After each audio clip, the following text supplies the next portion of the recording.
Welcome to Pathways Through the Prairie. I am your host, State Librarian Mary Soucie. We will interview North Dakota librarians and library staff, state government leaders and employees, and interesting North Dakotans. Join us as we meander down the pathways through the prairie. I am joined today by Carrington City Library Director Michele Seil. I've known Michele for almost 10 years, and I'm really looking forward to our conversation today. Thank you for joining me, Michele. Oh, thank you for inviting me. The mission of the State Library is creating pathways to information and innovation. What was your pathway to your position as Library Director? It started when I started teaching here in North Dakota, and I was the 7 through 12 English teacher, and the superintendent said, "Oh, by the way, we need you to run the library. We have somebody who has a library degree, and she'll be the overseeing person, but you'll run the library." So that's when I started running the library. And it was, K through 12, and I did what I could at that point. So why did they choose you? Because you were the English teacher? Yes, because I was the English teacher, and the person whose position I filled, she had been their librarian. And so having the other person with a library degree was just a matter of fulfilling that check mark, but you're going to do all the work. Sure. So a couple of years doing that, and it's like, I need to know more about this. And so I started taking some library science classes through Valley City. So what would you say are the biggest differences between being in a school library and being at the public library? And what are some similarities?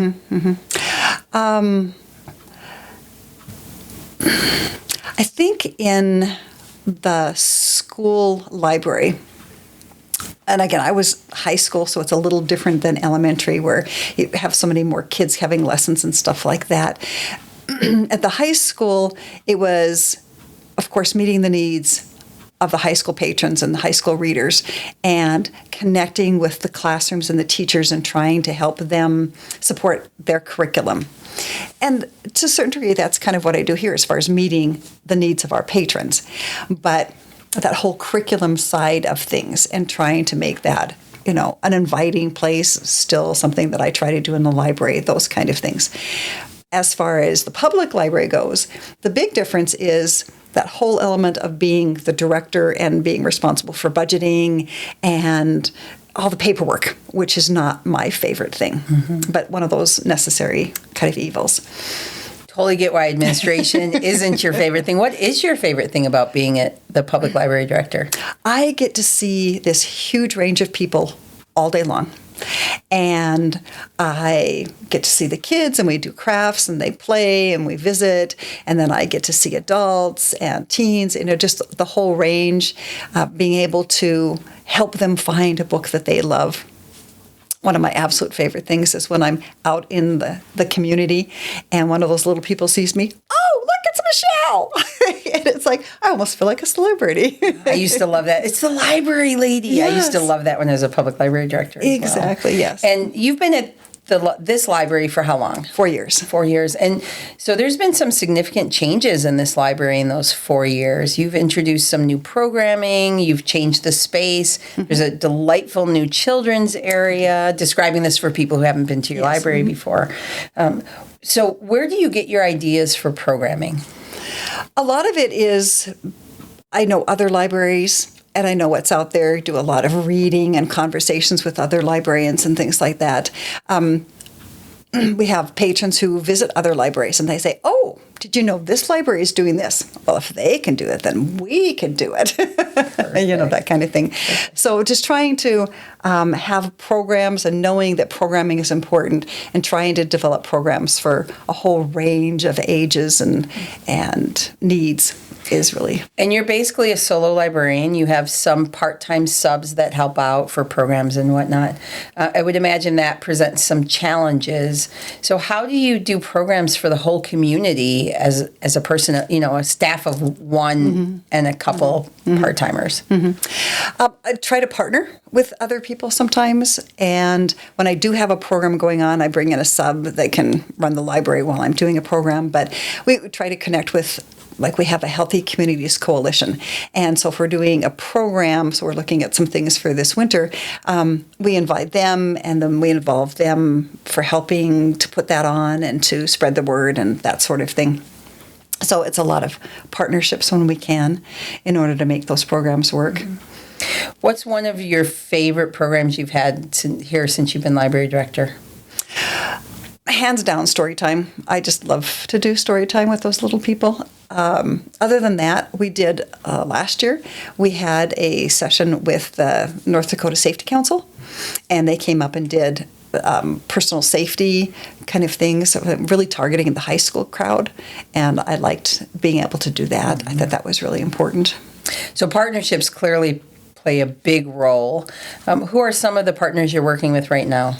Well, trying to work with the school on one of our programs there. We work with the Healthy Communities Coalition. We have a very strong partnership with our Historical Society. They have a showcase here that they come and change out every month.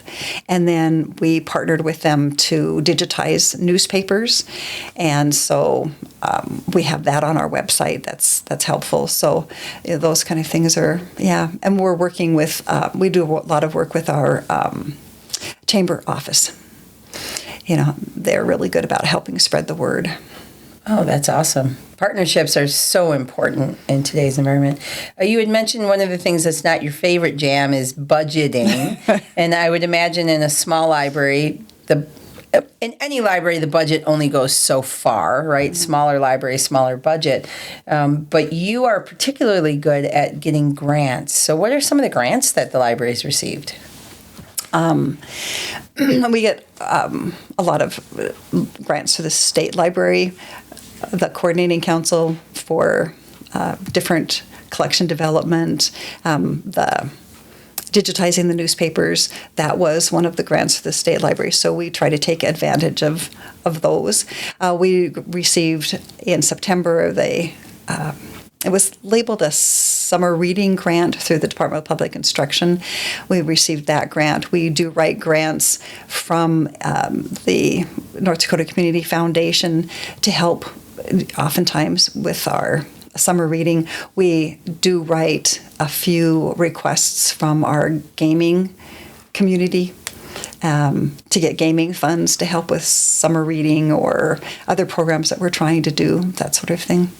What's the gaming community? Oh, so the gaming is like if at one of the bars they have gaming, and then they have to give, pull tabs or something? Yeah, like that. And then they have to give a certain portion of that money away. And so, we've done quite a bit of work with that, asking for funds from those groups, yeah. So I'm not a native North Dakotan, and when I moved here, people were talking about pull tabs. I was like, what the heck's a pull tab? Oh. And so it was a new thing for me, and I've only done them once at like a charity event where you didn't really win money or anything, but I didn't realize they had to give away a portion of their proceeds. That's great. Yeah. What a great way to support the local community. Right, yeah, it is very helpful. What are some of the challenges you face as a small library director?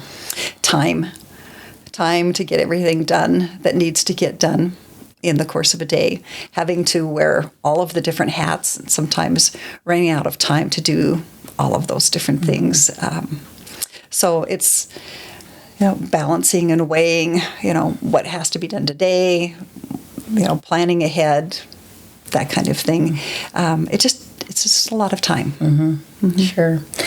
I like to say that libraries today serve as the center of their community, making connections to resources and to good books and to other people and to organizations in the town. And it sounds like that's something the role that you take very seriously. So are there other connections that you hope to introduce to your community that the library would facilitate? Or other partnerships you're hoping to build? Okay. I don't know. I haven't thought probably that far ahead. We do have a partnership like with there's a preschool that's just a block away from here. They come down once a month. We do story time with them, but we also do an artist in residence program and have artists go to there, do some kind of a craft or art project with them. And then we have that display here in the spring, So I really would like to partner with other artists in our community and be able to showcase some of their artwork here in our library. I just haven't built that. And another thing that I'd really like to do is bring more North Dakota authors in here. And sometimes I just don't quite know where to go and how to start making those connections and then trying to fund it and all of those kind of things. There's so many things that have to fall into place before you even get to the program part. Yes. And so often people don't realize all the behind the scenes that have to happen, for those successful programs. What's something you're very proud of as library director or of your library? What do you want people to know about your library? I think I want them to know that we are a community, a very important part of the community. And so we try to do that. So we try to go out to different events, like we were at Trunk and Treat over Halloween, so that the library has a presence in our community. And I'm very proud of the fact that I do hear frequently that people are talking about the library and that they know that we're here and that I can help. So a lady came in this morning and said, so-and-so said you can help me with this. Well, what are we doing? Renewing my driver's license. Okay, I can help you with that. And so just being able to do those little things for people that they just really appreciate. We've spent a lot of time over the last 4 years renovating the space and trying to make it a very appealing place, welcoming for people, making a space. We have the reading room so that people have a place where they can close the door if they want some quiet time. We don't have as many people coming in the library just to sit and read for a while that we used to. Or that I don't know if they did in the past, but that's what I would like them to do. I do know that we do now have with our new children's area, families coming in and the parents will say, well, we have this half an hour before we have to be someplace else. And I asked the kids, where do you want to go? And they said, to the library. That's a really good thing. We had on Saturday a couple of families, the moms brought their coffees in and they brought the kids and this is play date time and we're going to go to the library. So those are really positive things in our library. That is super awesome. And as we're recording this, we're sitting here in your beautiful new reading room, which you have got some grant funds to help you outfit it. And it's just, I could see sitting here for hours just sitting reading a book or working on my computer, even on my lap. It's just such a welcoming space. What do you think people would be surprised to learn about public libraries today? Or school libraries, for that matter? Right. I think people have the impression that people don't need libraries anymore, that they don't read as much or that they don't, everything's online anymore. And we do have quite a few people who are using our online resources, and yet most people want to come in, they want to get a book in hand, they want to take it with them. And I think I've found that same experience at the high school library. We were, trying to promote some of the online resources, and the kids were like, yeah, just give me the book. They just, having a book in hand is still a good thing, and people still really like that. Absolutely. Absolutely. And so earlier when we first came in, you were talking about a new type of book that you have called Wonder Books. Tell people what those are and how has your community responded to them? Yep. A Wonder Book is a book, and we have a couple of different kinds, but let's say one example is a picture book. And it's just the same picture book that we have on the shelf in another location, but it has an audio component. So the kids can start playing it and it tells them, okay, turn the page, and when they're supposed to do that. And the kids absolutely love them. It creates such an independence. I can read by myself, and they take them on road trips and they just read the same book over and over and over again. The parents don't have to read to them. So that's been wonderful. And then we just recently, through a grant through the State Library, added in the chapter books. And I think that those are really helpful for kids that are maybe not as strong of a reader as they could be. if they had enough practice. And having the audiobook read to them creates fluency, word recognition, a lot of things that they might not get if they're trying to read it on their own. Right. And I think here in Carrington, we have experienced, and I'm sure it's around the state, more people living here now that are not English language speakers as their first language. And so I think that helps them as well. Mm-hmm. Mm-hmm. And repetitive reading, some people may not realize this, but reading the same book over and over again is an important part of early literacy as Very much well. so. Mm-hmm. I'm going to date myself with this next statement, but when I became a librarian, we actually had books that had a cassette, and they were called read-alongs. And so Wonder Books is really just a read-along in a newer format, but they appeal to today's reader in a way that a book on a cassette with the book that I could look at the pages appealed to me when I was a kid. Right. So people might be surprised to hear that libraries are at the forefront of technology.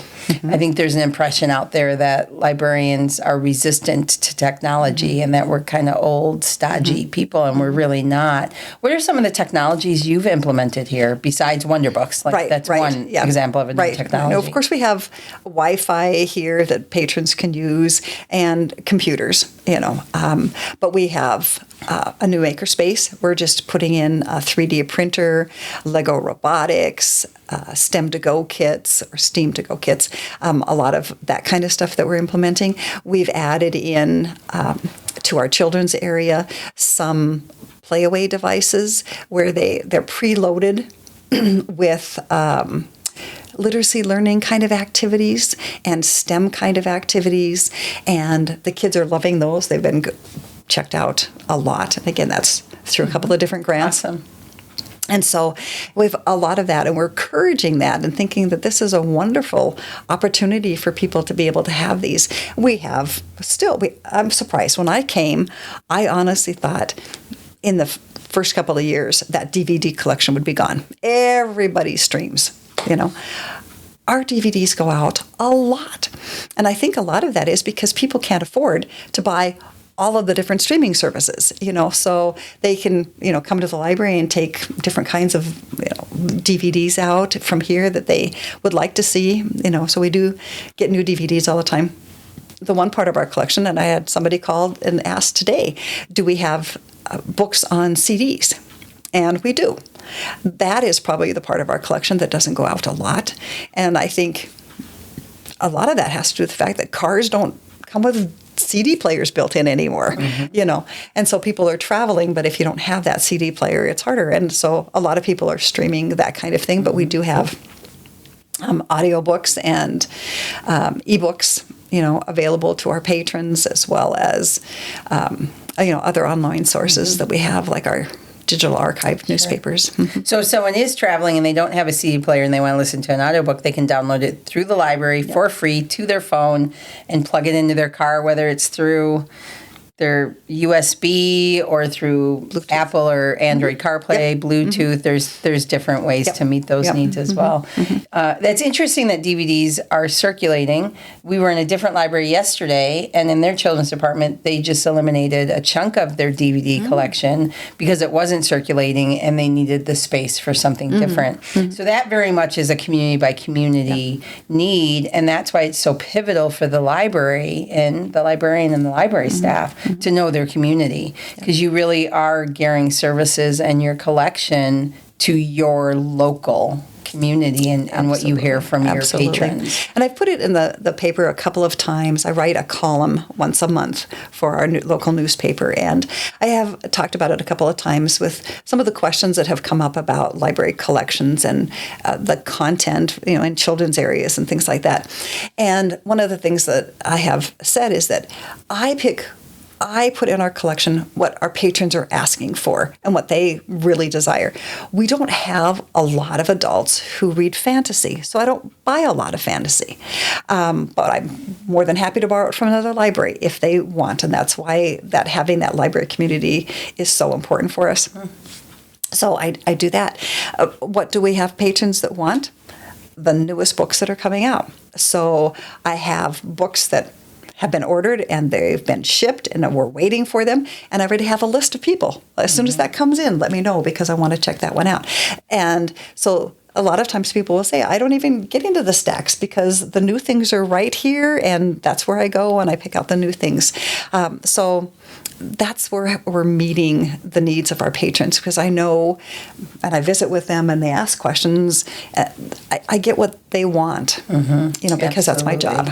That's absolutely. Your job is to meet the needs of the community. Yes. And you have a varied community. It's a rural community, but there's different people in the community than probably were here 5 or 10 years ago. And the world since 2020, like, we turned upside down. And so how has your library changed since 2020? To be honest, we haven't changed a lot. Okay. I don't think. Through COVID, we still offered programs. We still offer a lot of programs in person and things like that. We just, it hasn't changed a whole lot because that was our community. And I felt like during COVID, we were only closed a couple of weeks at the very beginning when we're trying to figure things out. But our patrons were saying, we still want to come. We still want to do these things. My job was to serve them. And so we made that possible. Lots of hand sanitizer and, disinfecting and things like that. But, we made that. Well, and your library is pretty wide open, so people could distance fairly easily as well. Do you find that a lot of patrons request books? You said you'll borrow books from other libraries. Do you do that often, and is there a charge? When I started here, there was a charge for shipping, and I stopped that because I think that's one of the things that we provide as a service. I'm not buying the book, so I'll do that, and it hasn't affected things because I think a lot of the things that we've done, people are happy to make donations to us, and they're very giving. So I think our budget is okay. I'm not worried about that right now. We probably ship out maybe 5 or 6 times as many books as we request from somebody, even more than that maybe. So yeah, I probably have right now maybe 6 or 7 books that I've requested for people that they've asked for that we didn't have in our collection. And I probably have 40 out to other libraries. It's huge. So our budget for postage is $600 a year, and right now I think I'm at $1,400. Wow! So how will you make up that difference? Donations. Yeah, it just and I am happy that our council says, our city council says, as long as it comes to the end and you might not have spent enough as much here that was budgeted and you overspent here, but as long as it balances out and the totals balance out, we're doing okay. So, we're doing okay. And I've a generous community when I go and ask for donations and things, they'll come. A lot of people are feeling the effects of the inflation and the rising prices. That might be where your postage is coming in, right? Postage has gone up. How is your library managing that? We probably aren't able, I've basically run out of book budget for this year. And so I'm just kind of squeaking by with just getting those few books that everybody's asking for when they're published. And so getting, to get us through to the end of the year. Maybe not being able to offer quite as many things as we had been, or like we do movies and munchies, and I was doing them last year twice a month. We're down to once a month, because there's an expense involved in, putting munchies together and stuff like that. But then I do have people who've said, when you're ready for the next one, just let me know. I'll bring the munchies. That kind of thing. So you have good community support, it sounds like. And what have you done to build that community support? I think the biggest thing is customer service. I tell my staff it's very important for us. We are here to serve. When they come in the door, I'm there. Hello, I greet them. I ask if I can help. That's what I need to do, and I want them to feel welcome when they come in. And I think that positive feeling just generates then everything else that goes along with that. And I think that's the biggest thing. I agree. That's awesome. So, of course, you're a librarian. I'm a librarian. There's that perception that librarians love to read, and that's pretty true often. Most people that work in libraries have a love of reading. So, any books you've read this year that you're like, wow, the world needs to know about these and read them? I was really surprised by, I'm going to forget the title right now. Oh my gosh, I forgot the title. It's about one of the narrating characters is an octopus. Okay. Beautiful things. I'm sorry, I can't remember. That's okay. And it's just like, this is a surprise. But I share it with other people. I've added to our list of books for our book club to read, because it's like, once you get past the fact that it's an octopus talking to you, it is a great book. And but it was recommended to me by somebody else who had come in and said, I read this, it was on my audiobook and I just loved it. Okay. So it's an adult book? Yes, it's an adult book. Yeah. Interesting. Mm-hmm. You don't usually have adult books narrated by animals. So that sounds quite intriguing. It was, yes.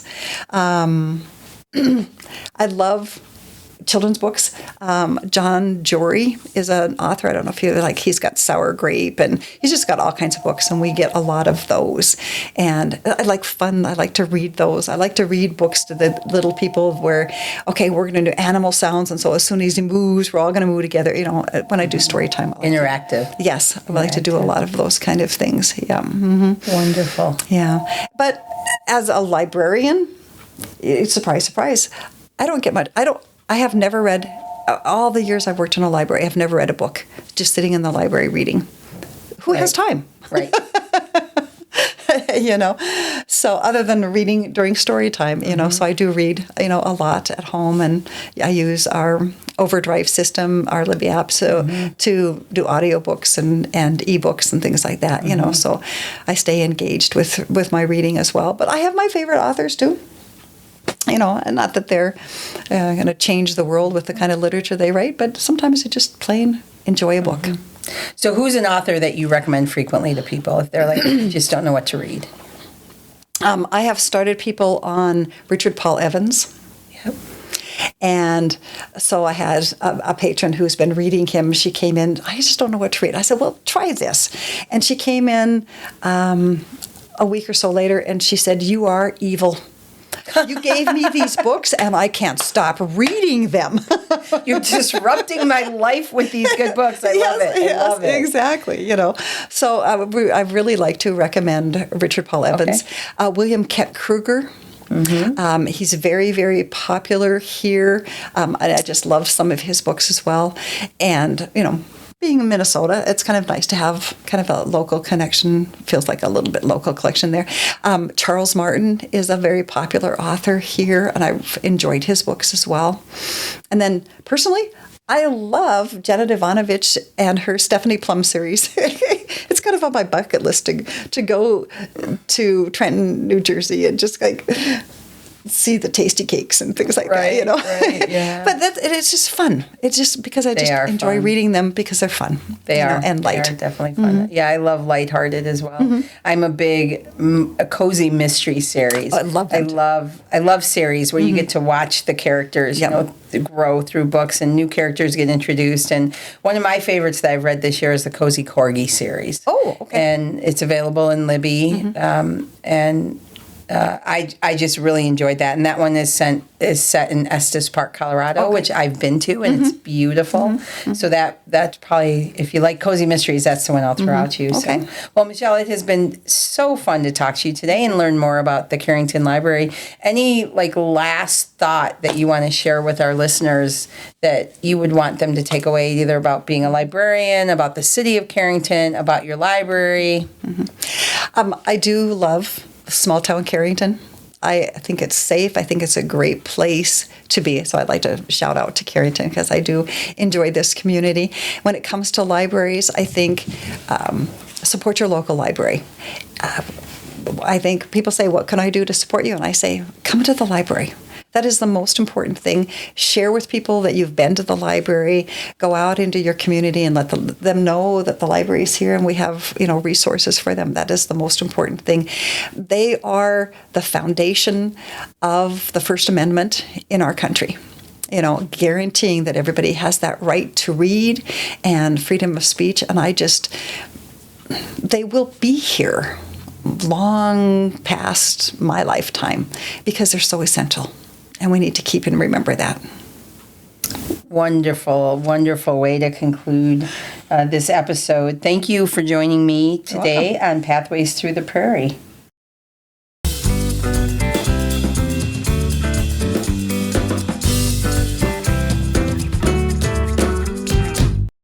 If you are paying to download ebooks, you should stop right now and download Libby and join the Library to Go community. Library to Go is a consortium of 40 plus public libraries plus the North Dakota State Library card. So everyone in North Dakota has access to thousands of ebooks and e-audiobooks.